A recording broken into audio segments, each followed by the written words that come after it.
Freight Trains and Jet Planes by Mitch Taves. I built a writing room for myself during the pandemic. I wanted to have some outdoor work, be productive, and get up to my collarbone in something that took my mind off the talking heads on TV. Only 5 by 12, it would occupy a shady spot attached to the gable end of our repurposed boathouse, now a not-so-big lakeside screen porch.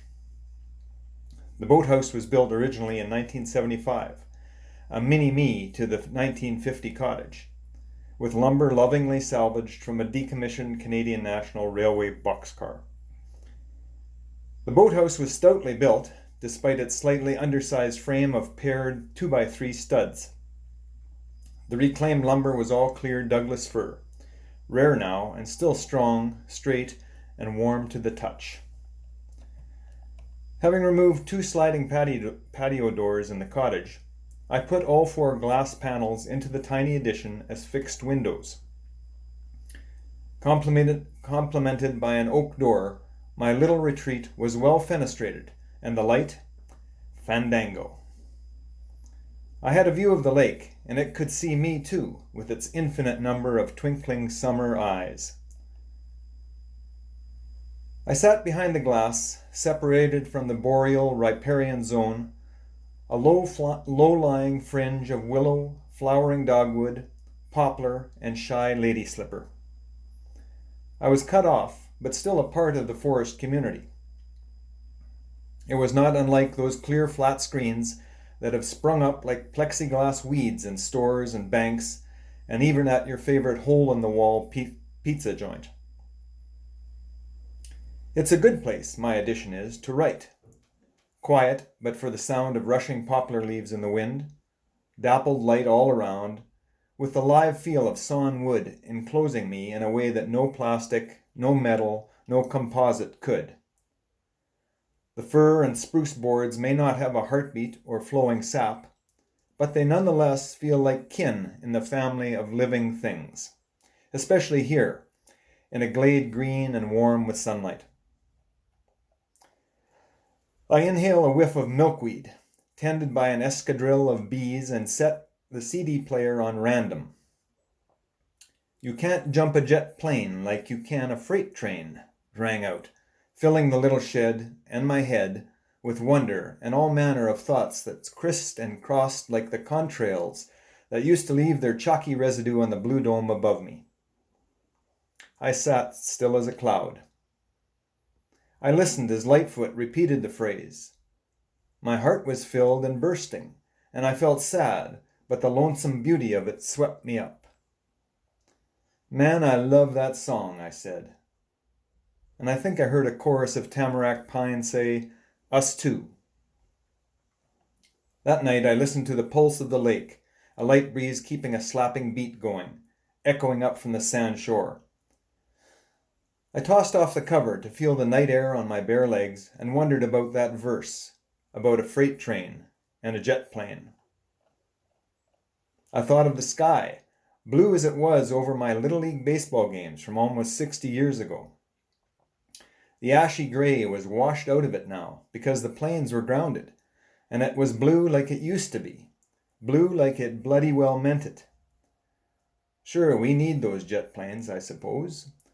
But it's nice not to have all the smoke and soot and poisonous confetti littering the sky the way it used to. And I thought of the people at home with families, and Monopoly, and Catan, and lunches ready, and let's plant a garden, and I can sow those for you if you get the old machine out of the attic for me. And I'll be damned if I couldn't hear the unmistakable clank of a ringer in a backyard horseshoe pitch. A talisman not hung over a door, but tossed in 3.5 somersaults through the barbecue-scented air of a 2020 Walden.